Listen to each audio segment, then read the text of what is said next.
Hi friends. You're watching Discovery Agriculture YouTube channel. If you're not yet subscribed to our channel, please subscribe now. Today we'll give complete information about dragon fruit farming. Dragon fruit is an exotic cactus that is found in Asia, Mexico, and parts of South America.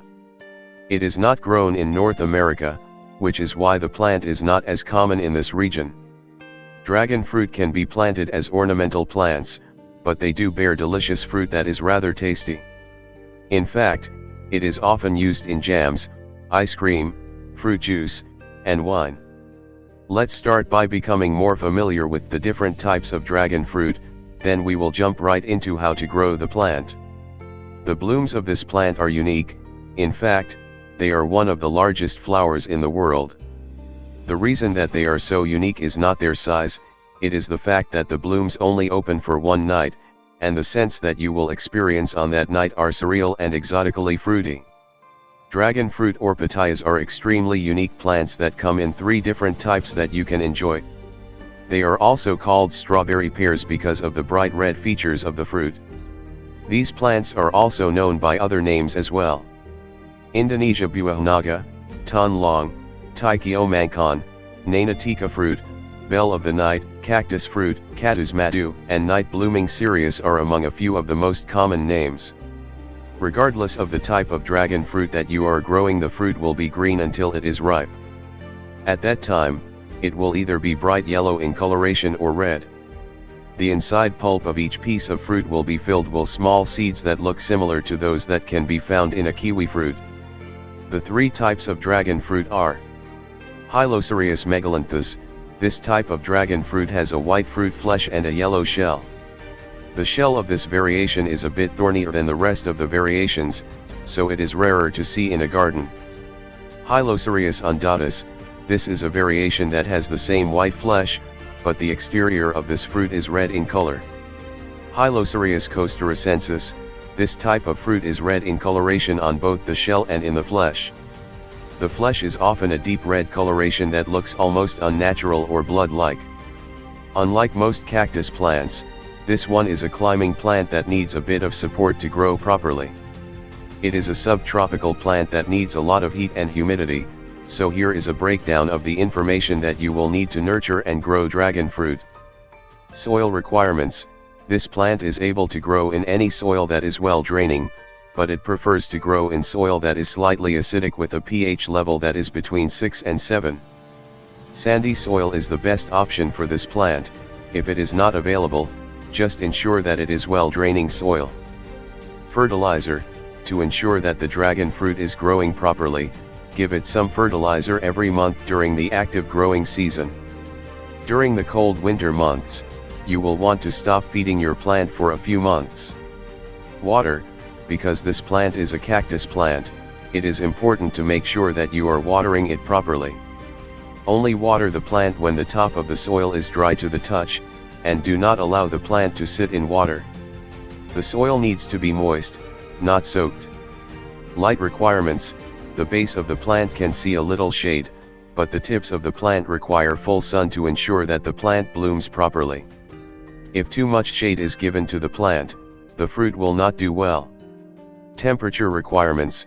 Dragon fruit will not grow in cold climates, so make sure that the temperature is above 40 degrees Fahrenheit to prevent damage from occurring to the plant. For optimal growth, the temperature needs to be between 65 and 80 degrees Fahrenheit. The growing season of this plant takes place during the hot months of the summer. It will not grow the rest of the year, but when it does grow, it grows rapidly. Blooms will occur from July to October, but they will only bloom for one night each year. After the flowering occurs, fruit will begin to form. One plant can produce fruit for 20 to 30 years, so if you plant one, be ready for a lot of dragon fruit. Dragon fruit can be propagated directly from the seeds in the fruit. You will need to cut the fruit in half, and then scoop out the seeds. The seeds need to be separated from the flesh, so wash the seeds and dry them overnight. Using a germinating tray, plant the seeds in soil, but make sure that they are close to the top. Make sure that the soil is moist, and then cover it with plastic wrap until it germinates, which will take 10 to 15 days. Once germination occurs, the young plants can be transplanted into a larger pot. If you decide to grow a dragon fruit from a cutting, make sure not to take too much from the parent plant because it can stunt its growth and put its well-being in danger. Also, make sure to start growing the cutting during the summer months for the best results. Start with a cactus segment that is approximately a foot long. This section can make 3 to 4 new plants. Once you cut the cutting into 3 to 6 inch cuttings, apply fungicide to the ends and allow the cuttings to dry. This is not a necessary step, but it helps promote growth, so it is useful. Next, you dry or cure the cutting, which typically takes 2 to 5 days. You will know that it is ready when the tips of the cutting turn white. At this point, you can place the cutting in soil.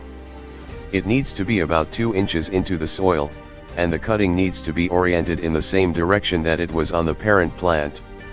Make sure to water the plant daily, unless the soil is still moist, then skip a day. Eventually, you will start to see roots appear. If the propagation was a success, you will soon see new growth. This typically takes about 3 to 4 weeks. Within a few years, this young cutting will be able to produce fruit of its own. Moths, bats, and bees pollinate dragon fruit, but there are some varieties that do not self-pollinate at all. This is where hand pollination comes into play. You will need to collect the pollen from 2 different dragon fruit plants, and gently use a cotton swab to paint it onto the stigma of the opposite plant to cross-pollinate. This does need to be done at night, so between the hours of 8 at night and 8 in the morning is best. If you are pollinating different plants, use a new cotton swab for each. It will take about a month for the fruit to grow. Mealybugs and aphids can be a common problem for a dragon fruit. They are sap-sucking pests that basically feed on the sweet sap of the plant. Aphids also attract ants, who will then feed on the plant as well.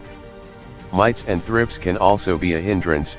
They will not kill the plant, but they are not good for the overall health of the plant. Dragon spots, which occur on the stems and leaves of a plant, can be the sign that your plant has an infection. Bacteria can cause other issues as well, like soft stem rot. This is a disease that affects the ends of the branches. These illnesses are typically transferred from plant to plant, so sterilize your clippers. Sunburn can occur during the hottest time of the year when the sun is sweltering hot, and if too much water is given to the plant, root rot can also occur. Not many people are aware that eating the fruit from a dragon fruit plant is actually very beneficial to your health. Here are some of the benefits that you can experience when you have your own fruit-bearing plant. There are high levels of vitamin C in this fruit, so it will boost your immune system.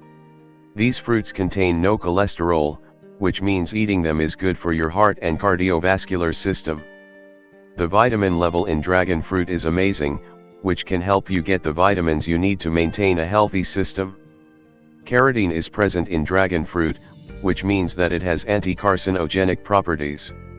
In addition to all of these health benefits, eating dragon fruit can improve your metabolism and your digestive system.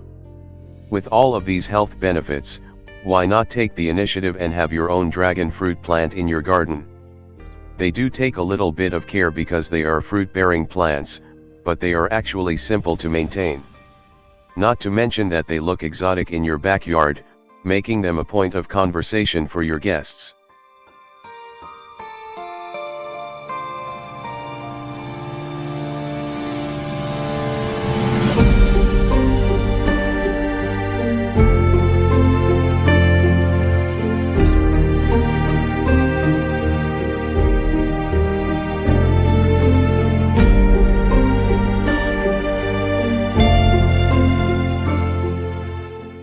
Hope you like this video.